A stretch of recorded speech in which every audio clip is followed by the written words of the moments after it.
Bonjour, alors je suis très heureuse de vous retrouver aujourd'hui pour un nouveau tuto. Donc aujourd'hui nous allons réaliser un châle réversible, c'est-à-dire que vous pouvez le porter, il n'y a pas d'endroit, il n'y a pas d'envers en fait. Parce que moi je trouve que beaucoup trop de châles, il faut faire attention quand on le met sur les épaules parce qu'en fait il y a un endroit et un envers. Alors j'ai essayé de trouver un châle qui puisse être enfilé sans qu'on se préoccupe donc de que ce soit devant ou derrière. Alors pour le réaliser, j'ai utilisé donc cette laine-ci que j'ai depuis 2019 je crois, oui, mais qu'on ne trouve plus chez Lydia Crochet apparemment. J'ai regardé, on ne le trouve plus. Et donc c'est une laine qui se crochette ou se tricote en 2,5, 3 maximum. Et donc j'ai fait le châle, je ne sais pas où je l'ai mis. Voilà. Donc j'ai fait ce châle avec cette laine là et il est réversible. Mais je me suis dit que ce serait beaucoup plus joli et on verra beaucoup mieux le motif si j'ajoute un petit fil. Donc moi je vais utiliser celui-là, je vais vous montrer. Donc c'est ce petit fil là, ça vient de chez Bergère de France, je l'ai acheté récemment. J'ai profité des soldes, puisque pour le moment c'est les soldes un peu partout. Donc j'ai acheté ce fil là pour l'associer à cette laine qui attend d'être faite et travaillée depuis pratiquement 3 ans. Donc je trouve ça dommage. Et actuellement je suis une designeuse tricot et elle a lancé le défi de terminer ces fonds de laine qui traînent dans nos armoires depuis longtemps. Et donc j'ai décidé de terminer celle-ci. Et pour commencer, comme j'avais quand même une grosse dizaine de pelotes, j'ai fait ce châle. Donc j'ai tout noté, tout le travail que j'en ai fait, j'ai tout noté. Et donc avec vous je vais partager donc le tuto, mais avec ce petit fil en plus. Donc voici ce que ça donne. Je vais avoir tout de suite une différence de ton et j'espère à la fin de l'ouvrage qu'on verra beaucoup mieux les motifs. Donc il y a dans cet ouvrage, je vous montre, des genres de petits points puffs. Il y a évidemment des brides. Il y a aussi, vous voyez, des dessins. Donc c'est une sorte de grande fleur. Voilà. Mais avec ceci, je pense que tout sera beaucoup plus visible. Et donc, j'ai encore 2-3 petites corrections à faire et je vais en profiter pour les faire en même temps que je vous présente ce tuto. Donc, je vais le recrocheter. Je vais en même temps en profiter pour liquider ma petite laine ici. Mais je ne vais pas le faire sur un seul tuto. Donc, ce travail, nous allons le faire de semaine en semaine jusqu'à la réalisation complète du châle. Donc, je vous propose ici aujourd'hui de préparer. Donc, ce que nous allons voir aujourd'hui, c'est de préparer ce dont vous aurez besoin. Donc, soit vous trouvez dans votre stock de la très fine laine qui attend depuis longtemps, parce que parfois on achète en ligne et puis c'est tout fin et on ne le renvoie pas, on le garde, on se dit bon ça va servir et puis ça ne sert pas. Vous pourrez utiliser une laine un peu plus grosse, mais si vous utilisez plus gros, j'avais fait un petit échantillon, mais ça risque d'être vraiment beaucoup trop grand. Ça risque d'être vraiment beaucoup trop grand. Donc essayez de rester sur une laine de 3,5 grand maximum, parce que nous allons travailler avec un crochet numéro 4. Pourquoi? Parce que ça va donner beaucoup plus de... Vous voyez, quand je vous présente comme ça, c'est très moelleux, c'est très agréable à mettre autour du cou parce que ça a été crocheté avec un crochet plus gros que la laine. Donc, si vous prenez une laine 3-4, vous aurez besoin d'un crochet 5-6. Alors, vous allez vous retrouver avec un châle gigantesque. Donc, ce que moi, je vous propose, c'est de trouver une laine fine avec un deuxième petit fil éventuellement ou une laine... évitez quand même une laine qui est auto-rayante ou quelque chose comme ça parce que vous risquez que le motif ne se voit pas bien. Donc vous allez préparer. Moi ici j'ai eu besoin de 3 pelotes pour faire mon modèle. Donc on va rester sur 3 pelotes, peut-être 4 si on crochette un peu plus large. Donc, mais c'est des pelotes qui font, je vous le dis tout de suite, 350 mètres. 50 grammes, 350 mètres. Donc, j'ai besoin de 3 pelotes. Donc, ça fait 750 mètres. Non, je dis n'importe quoi. C'est 700 mètres pour 2 pelotes, donc ça fait 1050 mètres pour 3 pelotes. Donc prévoyez quand même 1200, 1500 mètres pour votre châle. Et donc ceci, j'en ai acheté de 2 couleurs et je vais intervertir quand je vais changer de motif. Je vais intervertir. Donc voilà, je vous invite donc à vous procurer le matériel. Un crochet numéro 4, voire 4,5, pourquoi pas, si vous crochetez un petit peu serré. Évidemment, la paire de ciseaux, mais vous n'en aurez besoin qu'à la fin du travail. Et l'aiguille à laine aussi, puisqu'il faudra rentrer le fil à la fin et le fil du début. Et encore, si je vous montre ici, je l'ai coincé. Je ne l'ai pas rentré pour vous montrer. Donc, pendant que je fais mes premières mailles ici, voyez, je le coince, voilà. Et donc maintenant, je peux le couper puisqu'en fait, il a été pris dans le travail. Donc voilà, ce que je vais faire maintenant, je vais donc démarrer le tuto pour commencer les premiers tours. On va avancer par étapes, comme ça, je ne vous mets pas la pression, vous avancez à votre aise. Et puis, on va voir le temps que ça nous prend tous ensemble. En même temps, vous aurez l'occasion de me poser des questions si quelque chose vous bloque. On peut se retrouver sur Facebook ou sur Instagram. Donc maintenant, je vais démarrer mon crochet avec mes 2 fils. Voilà. Donc, je vais faire une petite chaînette. Je prends mes notes. Voilà. Je fais une chaînette de 4 mailles en l'air. Donc, je commence. C'est un travail qui va être accessible normalement à toute personne qui sait crocheter, parce que je ne vais pas faire des choses bien compliquées. Donc, au contraire, ça va même vous donner l'occasion de découvrir différents points, différents résultats. Donc ici, je démarre comme ceci, moi, pour faire ma première boucle. Je fais donc 4 mailles en l'air, 1, 2, 3, 4. Je pique dans la première et je fais une maille coulée. Donc maintenant le fil, je vais le prendre avec moi tout au long. Donc je vais faire maintenant 3 mailles en l'air et 2 brides. Donc dans le centre du cercle ici, 2 brides. 1, 2. Voilà, donc ça fait en fait comme si c'était 3 brides. Donc on fait une maille en l'air et on refait encore 3 brides. 1, 2, 3. Voilà, donc je travaille avec les 2 fils. Je fais 2 mailles en l'air. Je fais 3 brides, toujours dans le centre du cercle, des 4 mailles en l'air. 3 brides, une maille en l'air et encore une fois 3 brides. 1, 2, 3.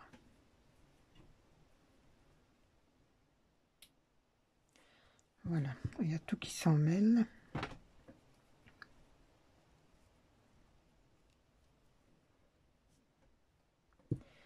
Voilà.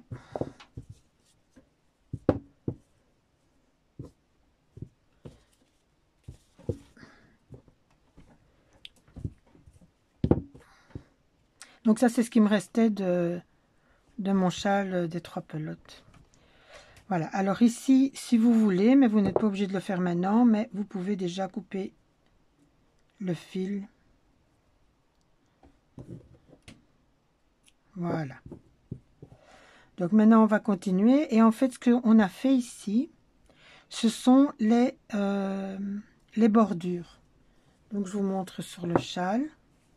Donc, tout au long du travail, nous allons tout le temps faire cette bordure de 3 brides, une maille en l'air, 3 brides.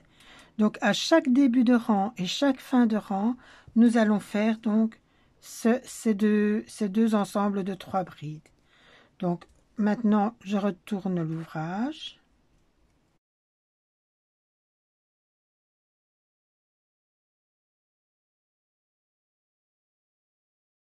Voilà, le premier rang est fait.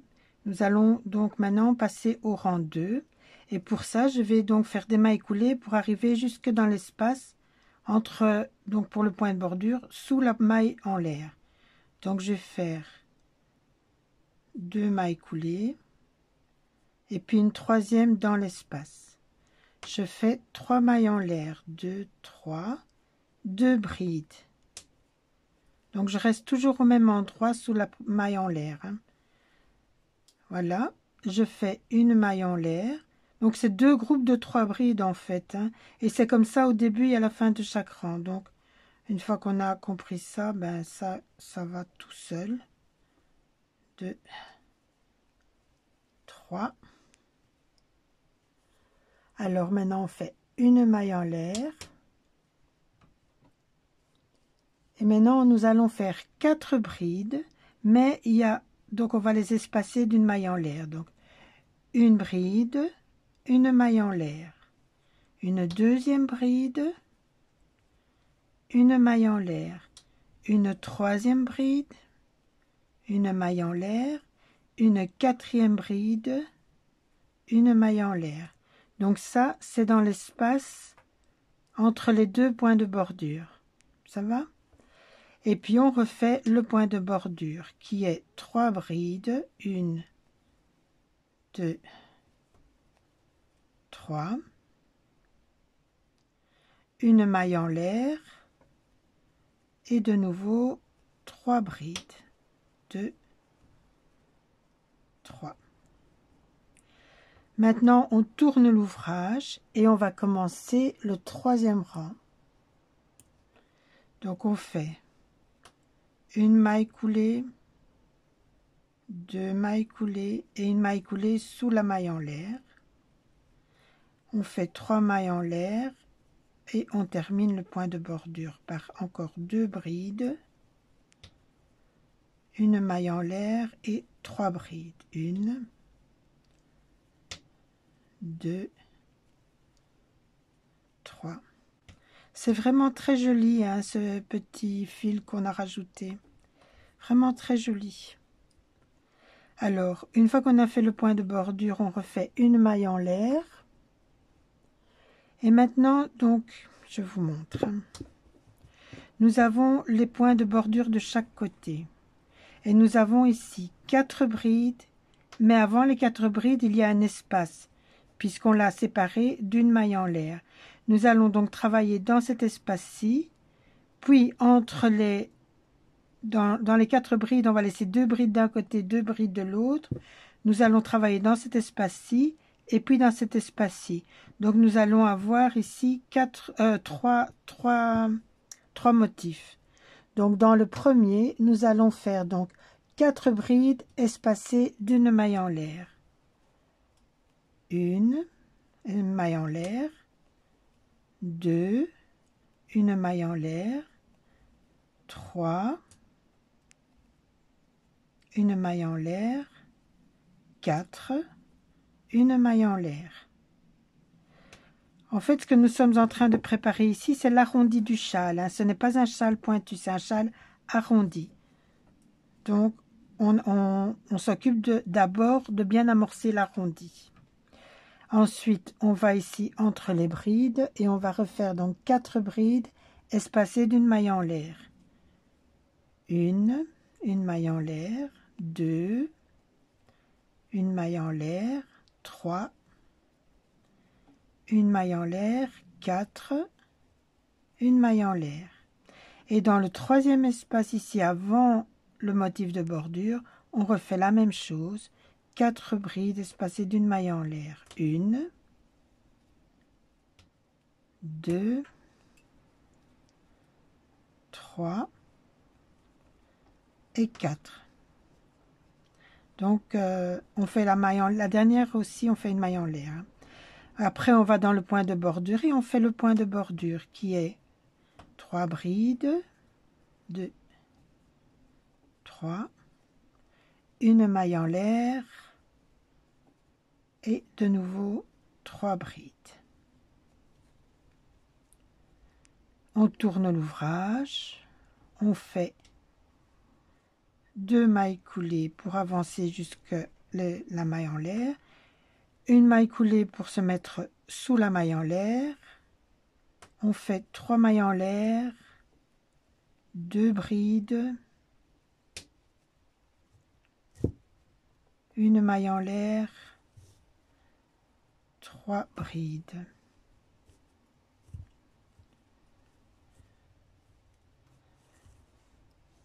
Donc maintenant on va commencer le rang 4.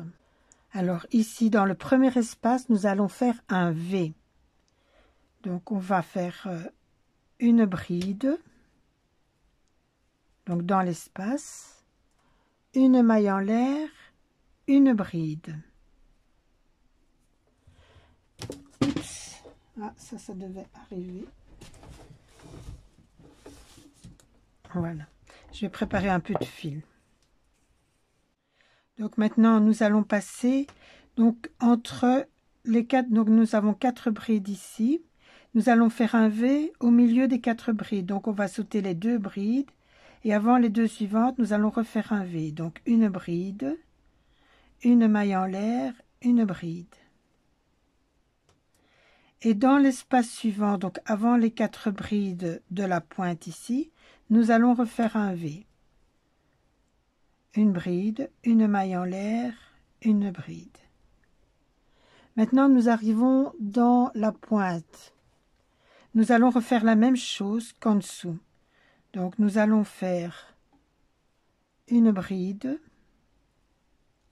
une maille en l'air, une bride, une maille en l'air, une bride, une maille en l'air et une 4e bride. Mais cette fois, on ne fait pas de maille en l'air. On va directement faire ici le V. Donc, donc on fait sauter les 2 brides ici. On va dans l'espace suivant et on fait le V. Donc, une bride, une maille en l'air, une bride. Et maintenant, on va donc dans l'espace ici des 4 brides.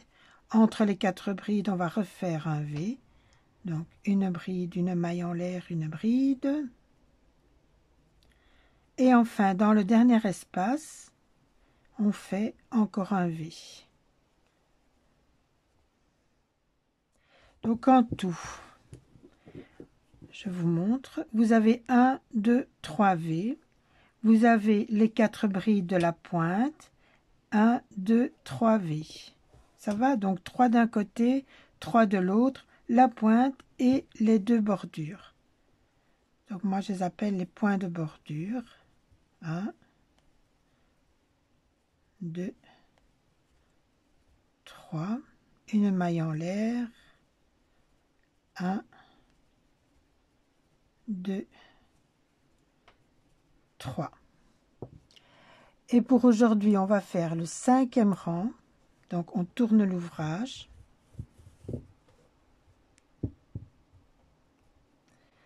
On va faire 2 mailles coulées. La 3e maille coulée sous la maille en l'air, 3 mailles en l'air. Donc toujours, c'est le point de bordure. 2, 3. Une maille en l'air et 3 points de bordure. 2, 3.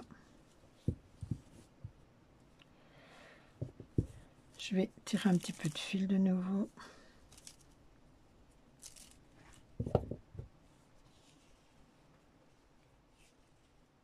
Voilà.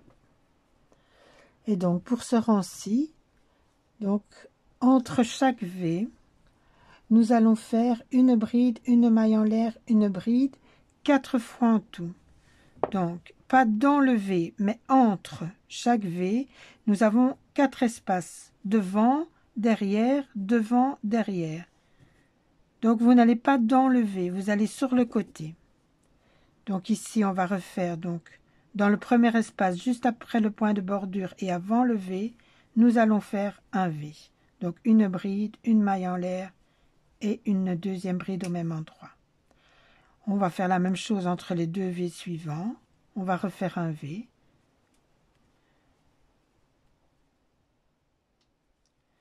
Entre les 2 V suivants, on va faire notre 3e V. Et avant les 4 brides et derrière le dernier V, nous allons refaire un V. Voilà, donc on a bien 1, 2, 3 et 4 V. Maintenant, nous allons faire ici les 4 brides espacées par une maille en l'air. Donc la première bride, une maille en l'air. La deuxième bride, une maille en l'air. La troisième bride, une maille en l'air. La quatrième bride et pas de maille en l'air, puisque nous allons faire le V directement. Après les 2 brides, nous avons le V. Entre les deux, donc avant le V et après les 2 brides, nous allons refaire un V. Premier V. Donc je vais de nouveau tirer du fil.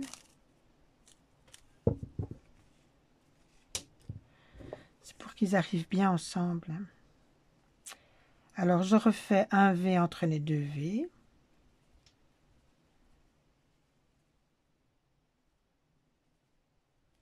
Le troisième V entre les 2 V suivants. Et le quatrième V avant le point de bordure. Et puis on fait directement, sans faire de maille en l'air, on fait directement le point de bordure. Je vais vous montrer à quoi ressemble maintenant notre ouvrage.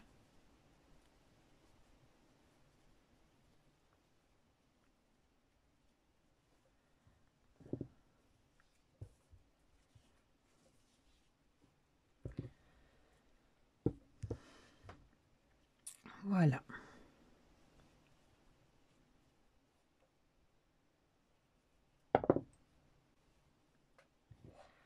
Voilà, donc ça part fort en pointe. Donc nous allons continuer à travailler pour vraiment arriver à avoir cet arrondi sans que le travail ne gondole. Et donc j'ai retrouvé ici le petit échantillon que j'avais fait avec une plus grosse laine. Vous voyez, c'est fin, c'est souple, avec une laine plus grosse. J'aime bien avoir des laines comme ça pour faire des échantillons. Vous voyez, de temps en temps, j'achète une laine pour faire des points de bordure ou partager des choses comme ça avec vous. Donc, vous voyez, nous allons donc avoir un léger croissant de lune comme ceci. Et plus on va avancer dans le travail, plus il va s'arrondir le châle. Donc, non, j'ai pas envie de tout vous montrer, en fait. Vous verrez au fur et à mesure. Donc, voilà. Et, comme j'ai bien dit, il est réversible. Hein. Donc, ici, vous voyez bien le motif, ce que ça donne. Voilà. Oups. Donc, c'est vraiment plus gros et beaucoup plus fin. Il y a pas de comparaison. Hein. Donc, si vous aimez quelque chose de gros, il n'y a pas de problème. Alors, il faudra prévoir, à mon avis, plus de laine. Ou alors vous arrêtez plus tôt, vous n'êtes pas obligé d'aller jusqu'au bout de l'ouvrage non plus. Hein. Dès que vous voyez que le travail vous plaît et qu'il est OK, vous pouvez vous arrêter. Alors voilà, je vous arrête ici donc pour aujourd'hui, puisque vous allez fouiller vos armoires pour trouver de la laine ou les magasins. Et comme ça, tout le monde arrivera en même temps à un moment donné. Et donc ici, on a fait les 5 premiers rangs.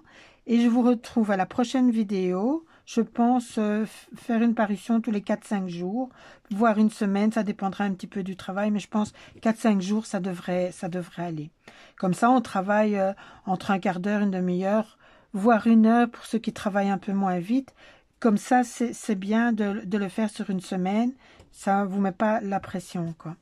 Voilà, je suis vraiment très agréablement surprise par le résultat. Et bien, on verra la suite la fois prochaine. Je vous remercie de m'avoir suivi. À très vite. Et n'hésitez pas à liker, à partager. Évidemment, si vous vous abonnez, que vous likez, vous m'encouragez. J'ai vraiment envie d'atteindre les 500 abonnés parce que ça fait toujours plaisir. Et comme ça fait déjà un petit peu plus d'1 an maintenant que je publie... ben c'est agréable, alors ça me donne envie de revenir et de continuer de travailler sur le crochet. Et puis j'essaie de trouver des choses qui soient un petit peu différentes de ce qu'on trouve sur le net. Donc si vous avez des envies particulières de tutos, des choses réversibles ou des points ou n'importe quoi, faites-m'en part dans les commentaires. Moi, j'aime bien, je voudrais vraiment échanger avec vous et faire pour vous des choses que vous avez envie. Voilà, je vous retrouve très très bientôt et encore, je ne l'ai pas encore dit, mais je vous souhaite une très bonne année 2023 puisque nous sommes toujours en janvier, je peux le dire. Et à la semaine prochaine. Bye!